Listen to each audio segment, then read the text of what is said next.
você tem investido o seu tempo e as suas prioridades nessa fase de isolamento social? Meu nome é Isabela Colares e eu convido você a mais essa edição do GrafoCons, um programa que tem o objetivo de valorizar a literatura conscienciológica e os seus respectivos autores. Esse comentário de introdução é para a abertura do nosso bate-papo com a pesquisadora Eliana Manfroy, que chega para debater, para conversar e esclarecer sobre o livro A Literatura Antidesperdício Consciencial. Eliana, muito bem-vinda ao GrafoCons. Tapete vermelho aí para sua participação. Muito obrigada, Isabela. Agradeço imensamente o convite. É um prazer estar aqui trocando algumas ideias com vocês. Professora, já é possível aí um cotejo antecipado da sua obra com essa fase que todos nós estamos vivenciando, a fase do isolamento social?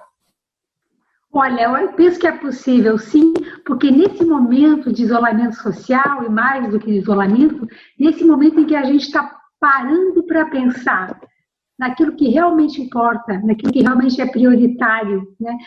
Do que nós precisamos de fato para vivermos e o que é essencial que a gente faça, né? Então, eu acho que esse é o momento em que a gente, mais do que nunca, está se dando conta de que não é mais tempo de desperdiçarmos nada, principalmente tantas oportunidades que nós temos, como no atual momento, para a gente poder realizar coisas mais produtivas, deixar um legado, deixar registros, né, das nossas pesquisas, experiências, das nossas ideias.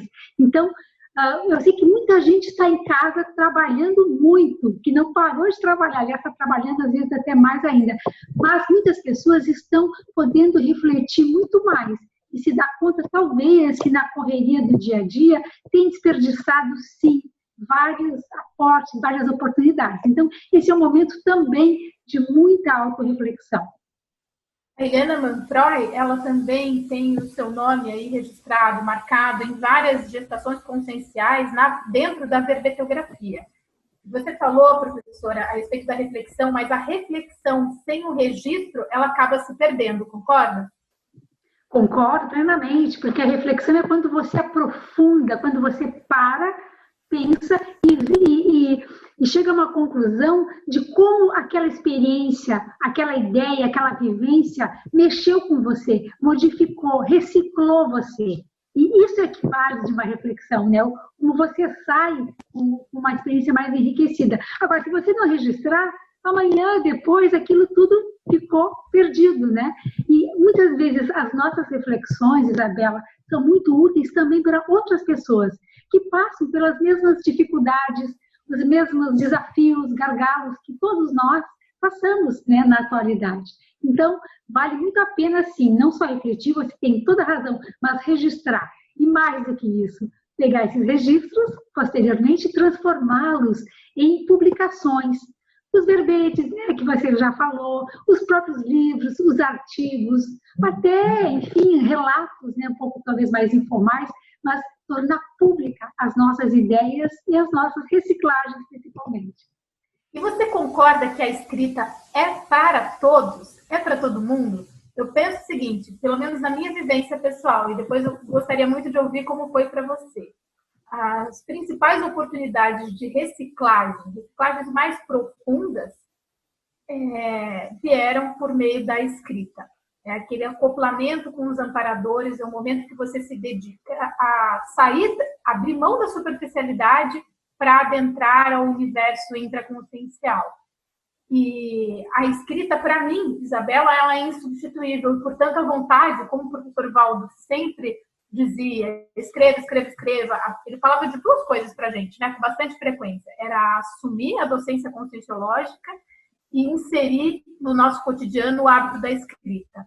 Inserir o hábito da escrita já sabendo como esse ato mexe com o nosso processo cognitivo, com a recuperação de cons, com unidades de lucidez. Então, eu digo isso porque tem muita gente que ainda pode achar que a escrita é para um grupo seleto de pessoas. Sim, a gente pode partir do princípio que existe a facilidade da escrita mediante ao investimento que você possa ter feito em vidas pretéritas. Mas ela é para todo mundo, não é, professora? Você concorda com isso? Com certeza absoluta, principalmente para os intermissivistas, porque, como meu livro fala na questão da era da fartura, a gente está vivendo uma era da fartura de todo tipo de aporte, de oportunidade, e a escrita é uma das principais. Uma das coisas que eu mais vejo as pessoas desperdiçarem, Isabela, é exatamente esses aportes autorais, esses aportes intelectuais.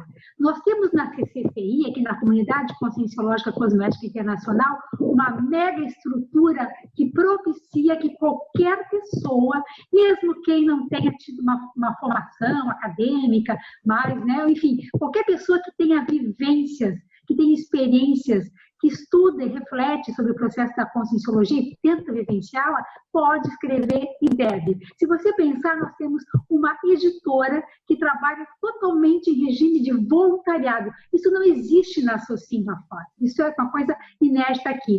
Nós temos uma enciclopédia aberta, né, para qualquer pessoa, com toda uma estrutura de recebimento, revisão e publicação, totalmente gratuita e de alto nível, com uma equipe técnica de altíssimo nível. Nós temos mais de 14 periódicos científicos, revistas científicas das instituições, das especialidades conscienciológicas, abertas a receber artigos de todos nós sem cobrar nada.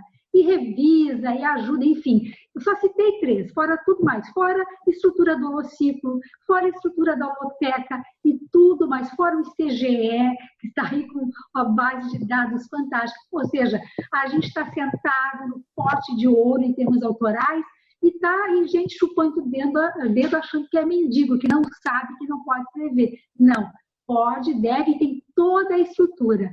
Eu penso, Isabela, que uma das cláusulas éticas da PROEX de todo intermissivista é deixar legado autoral, sim, para os outros e para si até numa próxima vida, né? Para fazer o autorrevezamento lúcido em termos de gestação consciencial. Assina embaixo, professora, e conforme você só ia lembrando dessa fartura que nós temos dentro da própria ciência conscienciologia, vem a pergunta, até que ponto a gente não está desperdiçando tudo isso? A gente tem utilizado essas ferramentas da melhor forma? E mais, a dúvida, o nosso senso de retribuição frente a tudo isso que a gente tem recebido. Se a gente não retribui, não chega a resvalar aí também no processo de desperdício, uma vez que só você utiliza, você recebe aquelas benesses, mas não parte, né? Aquela dualidade ali, a gente consome muito conteúdo conscienciológico, mas a parte da retribuição, será que a gente já está apto a passar isso para frente, né, professor? Você foi num ponto importantíssimo, essencial. Eu tenho um capítulo no livro que se chama Autorresponsabilidade Retributiva, que é exatamente o que a gente faz com tudo que recebeu. Porque uma coisa é fácil, Isabela, nós recebemos tantos aportes, inclusive o curso intermissivo foi um mega aporte, né? Para fazer algo de produtivo, ou seja, é um empréstimo. Isso tudo que a gente está recebendo é um empréstimo que a gente tem que devolver de uma forma útil, assistencial, produtiva para si próprio e para a humanidade. Então, não aproveitar isso é desperdício, é autodesperdício, que é o pior dos desperdícios. A gente desperdiça alimentos, água, energia, enfim, vários tipos, né, de coisas danosas ao planeta. É ruim, tudo certo, mas o pior desperdício é o autodesperdício, a consciência desperdiçar a si mesma. E olha, Isabela, que o professor Waldo já nos avisou, nos alertou, que essa vida agora, a vida humana atual, que é uma vida hipercrítica, eu chamo isso de vida hipercrítica no livro, ela vale por 15 existências anteriores. Então, você veja a supervaloração, o quanto está valendo a reação mutual e o quanto a gente pode dar um salto, dar um impulso grande em termos de avanço na escala evolutiva, né? E, claro, todo o trabalho dentro desse grande movimento de melhoria geral do planeta, que a gente chama de reurbanização extrafísica, de reurbanização planetária. Então, eu acho que a gente não pode mais perder tempo. E aí é que vem, eu quero aproveitar, fazer um gancho, aí que vem um grande desafio para nós, intermissivistas, Isabela, que é o que eu chamo de economia de bens. Nesse momento, não é mais tanto que a gente tem que escolher, mas aquilo que a gente tem que abrir mão para ficar com o que é essencial. Porque a fartura, inclusive, de ofertas ótimas, excelentes, homeostáticas, evolutivas dentro da próprio trabalho da conscienciologia é imensa. Se a gente for pegar tudo, e nós somos polivalentes, né? Aí vocês jovens, né, mais ainda muito inteligentes, se a gente for pegar tudo que aparece, a gente também se desperdiça. Veja que não é só a escolha entre o ruim e o bom já era. Agora é a escolha entre o bom e o ótimo. E o ótimo é o que é prioritário, que é essencial. Então a gente corre um grande risco de, em meio a toda essa fartura dentro da própria trabalho, né, da conscienciologia, também se desperdiçar por pegar muitas frentes e não ir até o fim, e não pegar o veio essencial da nossa ProEx, aquilo que realmente vai fazer a diferença, e ir até o fim com essas tarefas, ou com essas contribuições, retribuições que a gente tem que dar para o planeta.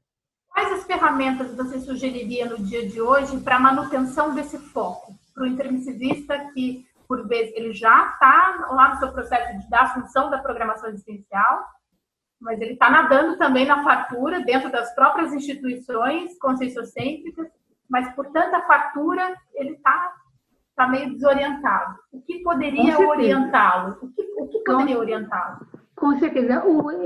A partir de uma certa etapa do livro, eu entro na questão das escolhas, que é a grande questão. Nós temos hoje muita informação, muita coisa. Isso facilita a análise, mas às vezes dificulta a escolha, porque é uma opção, é um leque muito grande.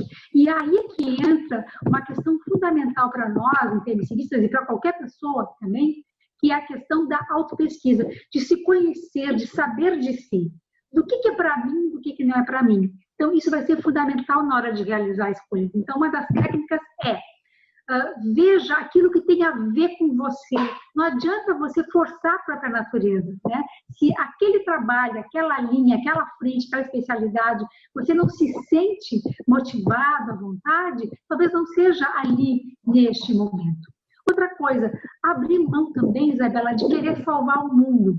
A gente não vai dar conta de fazer tudo o que precisa ser feito em tantas frentes de assistência que tem. Escolha aquela onde você é mais útil, nesse momento agora, onde você vai fazer a diferença, né? E coloque energia naquilo. Outra coisa também, abrir mão de querer agradar a todos. Às vezes a gente não diz não, o bônus do não, né? A verbete da professora Mabel Teles.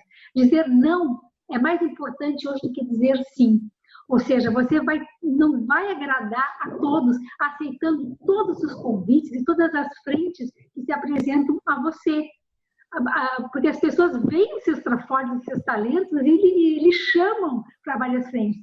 Se você sabe mais de si, sabe, né, o que você tem que mexer, o que você tem que retribuir de fato nessa existência, você vai, gentilmente, abrir mão de alguns convites e ficar com aqueles que são essenciais, né? Então, tem o livro traz várias abordagens para a gente realizar escolhas mais lúcidas. Outra coisa, cuidado com a agenda. Professora Kátia Aracati, professor João Luiz Bonassi, faça uma agenda desassediadora, ou seja, não encha a sua agenda de compromissos que você não vai dar conta. Uma agenda tem que te facilitar e não te assediar. Então, se colocou na agenda, tem que cumprir. Se começou, tem que terminar. Então, também tenha muito critério com que vai na sua agenda. São algumas dicas que facilitam as escolhas, né, da gente, e isso é muito sério, porque uma primeira tendência é a gente achar, e a gente pode fazer muita coisa ao mesmo tempo, pela polivalência, mas a gente não consegue, às vezes, levar tudo direito com a mesma profundidade e até o fim, com os mesmos resultados. Então, é preciso, sim, fazer de escolhas, economia de bens. Entre vários bens, qual é o bem maior, qual é o bem prioritário? Durante a escrita do livro, você se deparou com algumas situações na sua autopesquisa que era um indício de desperdício consciencial e que hoje você conseguiu fazer essa virada? Isabela, o primeiro caso que eu estudei de autodesperdício foi o meu próprio, foi por isso que, né, esse tema veio tão forte. E também, eu hoje não trabalho mais como psicóloga clínica, mas teve um período em que eu tinha clínica, né, minha particular, eu recebia muitos pacientes, muitas pessoas que chegavam com as suas questões, e quando a gente aprofundava a história de vida, aí para a consciencialidade, o que eu encontrava em muitas delas? A questão do vazio existencial, a questão da falta de uma meta de vida. E muitas vezes, isso não é generalizável de jeito nenhum, por favor, muitas vezes se associava a esse vazio, a esse sentimento, a questão de aspectos depressivos, né? de traços mais distímicos. Então, às vezes, essa falta de sentido, essa falta de encontrar assim, o seu norte na vida, levava muitas pessoas à questão da depressão. Então, o meu caso pessoal, quando eu comecei a observar que eu desperdicei na adolescência, na juventude, por imaturidade, muitos aportes que eu tive, mesmo aproveitando alguns, eu comecei a perceber também que muitas pessoas tinham essa situação. Eu comecei a estudar um pouco mais, né, com profundidade. Esse tema passou por vários verbetes, por vários artigos, né, desde a programação existencial, vazio existencial, enfim, até chegar na questão do antidesperdício consciencial, que seria, assim, vamos dizer assim, o foramento disso. Isso tudo levaria a consciência a não ter o melhor rendimento, tirar o máximo proveito da vida humana atual, tão importante, tão crítica, que vale por 15, volta a lembrar, vale por 15, não é pouca coisa. Muito bom. E outra coisa, professora, veja se faz sentido, que o paradigma consciencial nos convida é observar os fatos, os parafatos, além de uma visão maniqueísta do certo e errado. O que eu quero dizer com isso?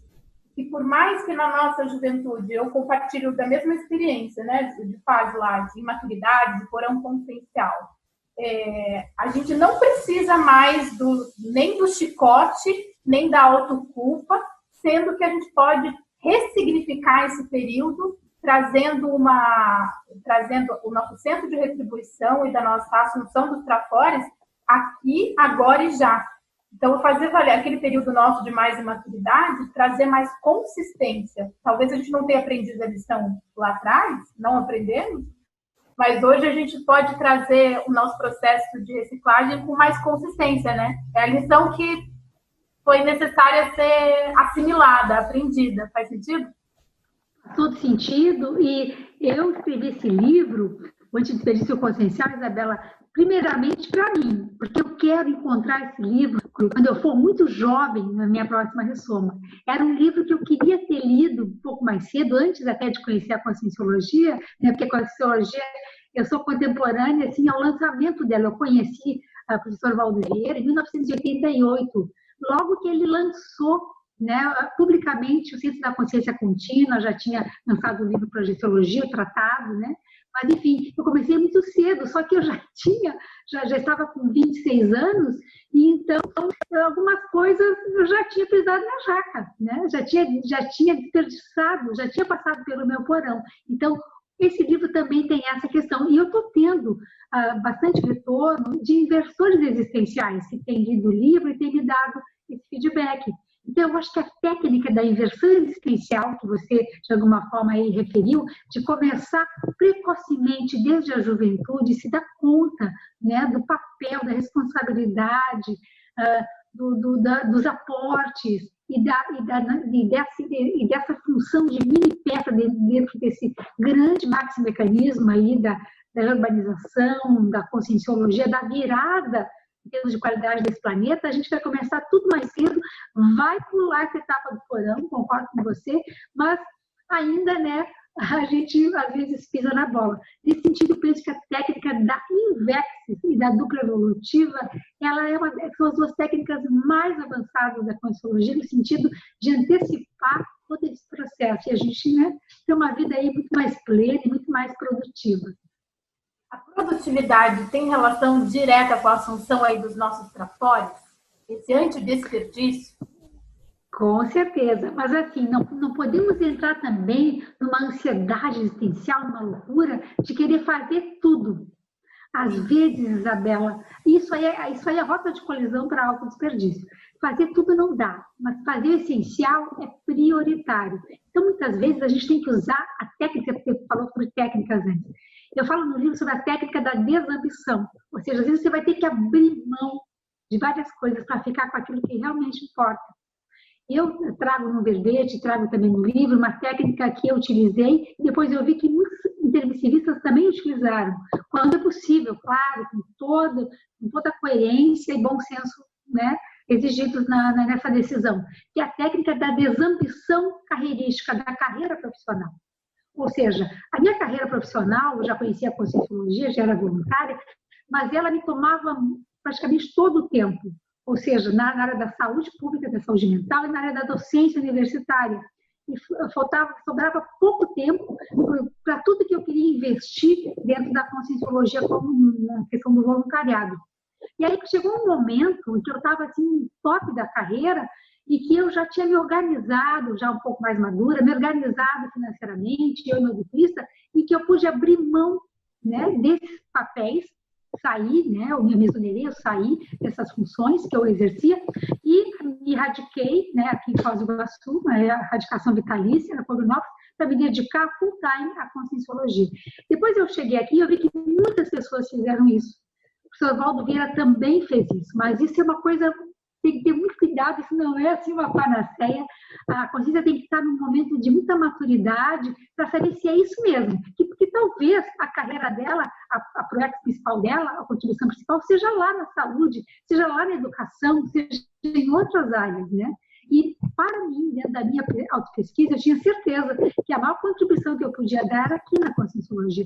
Tem gente melhor que eu na saúde pública, tem gente melhor que eu lá na universidade, mas aqui eu tinha um papel, né, que nós somos já poucos, né? Então, eu abri mão de tudo para isso. Então, abrir mão é só um exemplo, a carreira, claro, né, gente? Mas a gente às vezes tem que abrir mão de outras coisas também. Alguns hobbies que às vezes não nos trazem mais muita coisa, algumas companhias, alguns hábitos, enfim, né? Abrir mão de algumas questões aí que ainda consomem muito, são valores anacrônicos que a gente tem que consumir muito tempo e energia e nos tiram do essencial. Agora, sem ansiedade, como dizia o professor Valdo, calma.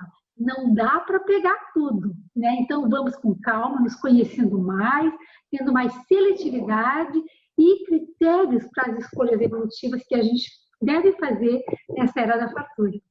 O paradigma consciencial, se a gente se apropriar efetivamente dele, nos ajuda a ter essa calma. E se a gente sabe que teremos outras tantas vidas pela frente, então que a gente vai esbarrar num discurso autocorruptivo de não fazer as reciclagens que precisam ser feitas.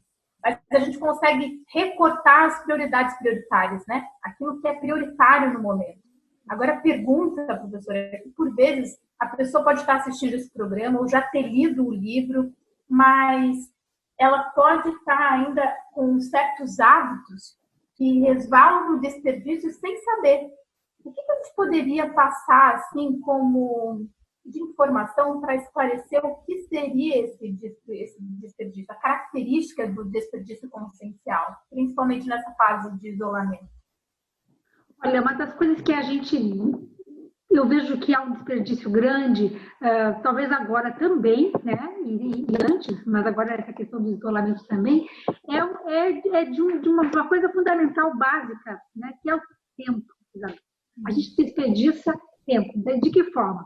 Muitas vezes a gente coloca muito tempo e energia em algumas atividades ou alguns hábitos que não trazem muito retorno. Por exemplo, eu vou dar um exemplo para você que eu já falei isso em alguns locais e eu sei que o pessoal às vezes fica bravo comigo. É o seguinte, se eu for me jogar na Netflix e assistir todas as... Olha que sincronicidade, eu também estou com o copo da Anicinha aqui. Se eu for assistir todas as séries boas, interessantes, legais, que me indicam no Netflix, eu não tinha escrito 64 verbetes, um livro, terminando uma antologia, 24 artigos científicos, não seria revisora da Enciclopédia da Conscienciologia, não seria editora da Editares, revisando livros, ou seja, eu só assistiria séries da Netflix e faria um basiquinho do resto. Então, nesse sentido, veja onde é que você coloca o seu tempo. Porque naquele que eu invisto tempo, mais tempo e energia, Isabela, mostra que aquilo tem um valor para mim. Então, quais são os meus valores, né? Eu gasto muito tempo em processos assim de sociosidade, claro que sociabilidade, convivialidade é fundamental, mas eu fico todo o meu tempo só querendo estar com pessoas e às vezes não dou o tempo para para a minha, né, interiorização, autorreflexão e parar para escrever, voltando ao começo da nossa conversa, escrever exige sentar, interiorizar, se concentrar, colocar foco, ler, pesquisar, enfim, pegar as anotações e produzir. Isso demanda tempo intraconsciencial e extraconsciencial. Então, às vezes, a gente perde muito tempo por aí. Outra coisa que, às vezes, a gente desperdiça também, uma coisa muito simples, né? Quando a gente consegue, às vezes, né, que sobra um pouco, é dinheiro. Mas a gente desperdiça dinheiro também. Veja onde é que você tem priorizado, porque ali também mostra quais são os seus valores. É energia, né? Energia, dinheiro, energia. Então, tempo, dinheiro. Né? O que é tempo? É oportunidade para realizar alguma coisa. O que é energia? Você investe para realizar alguma coisa. Dinheiro você também investe para poder adquirir e aquilo se transformar em alguma coisa útil para você. Né? Então, essas três coisas simples, tempo, dinheiro e energia, a gente no dia a dia, por vezes, se desperdiça sem se dar conta, como você falou. Sem falar nos talentos, não é, Isabela? Nos trafores. E aí as pessoas estão cheias disso e também, às vezes, não assumem, ficam aí achando que só tem preparo, que não tem talento para nada, e aí é um grande autodesperdício nesse sentido também, dos talentos, dos trafores, das habilidades pessoais. Enquanto você falava, eu pensei como o exemplo das pessoas nos contagia, né? Eu achei que fossem 50 verbetes, não 64. Quando você compartilha, quando a gente vê o seu exemplo, o exemplo do professor Pedro Fernandes, da Adriana, isso mexe demais. E a vontade, pelo menos a minha, é de repetir esse exemplo, é de olhar, porque a gente começa a ver que o processo da escrita é de uma responsabilidade do grupo, né? Uma responsabilidade grupal. Tem muita gente ali sendo influenciada pelas boas escolhas. As boas escolhas oriundas do antidesperdício. E também um verbete de autoria da professora Adriana Lopes, chamado Subjugação do Assédio. Quando você se referia aí à Netflix ou a esses desperdícios conscienciais, vem muito à tona esse verbete, o conteúdo dele. São as pequenas coisas, são naquelas minúcias das pequenas escolhas. Né? Talvez a gente ainda tenha a visão muito religiosa do que seja o assédio extrafísico. Não vai ter o capeta com tridente atrás de você, não. É aquele pensamento, vou fazer mais uma pipoquinha aqui, vou ficar mais um pouco no Netflix. De novo, é claro que filme é muito bom, é claro que a gente sabe como agrega esses nada momentos contra de Netflix, nada contra. Não. Mas é a nossa seletividade, a nossa ponderação de buscar lá o que tem de bom e dar a ele, dar a esse lazer, por exemplo, e pode ser pesquisa também, por que não? O tempo adequado, o tempo ponderado, equilibrado, né? E não só fazer isso, né, o tempo inteiro. Ou ficar nas redes sociais, não é, Isabela? Agora a gente está muito na questão da interatividade, mas também muito tempo é desperdiçado e energia, e tem muito assédio na questão da internet hoje. Então, muita seletividade, criteriosidade também do que a gente, na seleção do que a gente compartilha e interage e assiste, né? E consome na internet também. Quais foram os principais ganhos evolutivos quando você assumiu realmente a condição aí do antidesperdício consciencial? Olha, o principal ganho evolutivo foi ter conseguido alcançar algumas metas, né, prioritárias. Eu fiz um pequeno manual pessoal de prioridades, que é uma técnica do professor Valdo Vieira, porque assim, não dá para ter muitas prioridades. Quem tem 10 prioridades não tem nenhuma. São poucas e bem focadas. Quando eu comecei a realmente me organizar e colocar foco nas minhas coisas, eu consegui 3 questões fundamentais, né, que mudaram completamente a minha vida. A primeira delas foi organização para dedicação full time ao voluntariado conscienciológico, que eu falava antes, da desambição, né, carreirística. Então, isso foi um ganho. E hoje eu me dedico totalmente a esse trabalho. né? Tanto que eu tenho que cuidar para que eu também não me disperse nessa área, porque eu hoje faço uma mega convergência flexológica, onde eu trabalho em ICs que são voltadas à questão da conscienciografia, da conscienciografologia, ou seja, a consciência se expressar pela escrita, que é a Enciclosapiens, com a enciclopédia, que é a Editares, com livros, e que é o INESCOM, que forma o folho da conscienciologia. São as 3 ICs hoje que eu colaboro, sempre nesse veio. Então, quando eu pude me dedicar totalmente a isso, deu uma virada, né? Foi um ganho, uma virada total. Outra coisa foi também o posicionamento pelo duplismo evolutivo. Então, o momento em que eu me coloquei para fazer assistência para valer e que uma dupla evolutiva otimiza a sua assistência, chegou, né? Enfim, acabei conhecendo uma pessoa muito afim, um amigo raríssimo, com certeza, e que o nosso, que também fez execução carreirística, e que o fato de nós estarmos juntos otimizou muito a nossa produtividade, o nosso trabalho de voluntariado conscienciológico, e as nossas reciclagens também. E a terceira também meta que eu tinha, a minha terceira prioridade, né, desse manual pessoal de prioridades, era a radicação vitalícia aqui na Cognópolis Foz. Eu morava no Rio Grande do Sul e em São Paulo, e a escrita, finalmente, publicação do meu primeiro livro, que demorou um pouco mais, eu me enrolei um pouco, mas eu alcancei tudo isso. Então, essa foi a grande virada. E hoje eu retribuo tudo isso tentando auxiliar outras pessoas também a se expressarem pela escrita, tanto em verbete, como em livro e na formação de novos autores. Então, isso para mim é, vamos dizer assim, é uma perspectiva que eu sinto que eu vou ser completista se eu seguir por aí, além de tudo mais, além de correr atrás da diversidade, correr atrás de qualificação parapsíquica, TENEPS e tal, eu vou conseguir talvez contribuir, né, um pouco mais aí para essa nossa grande mecanismo interassistencial, fazendo a minha pequena parte, mas fazendo ela inteira e bem feita. Sim, não, e de repercussões assistenciais inimagináveis. Né? Eu, pelo menos aqui, sou muito grata aos verbetes que eu já tive a possibilidade de assistir, que você tem aí centrado.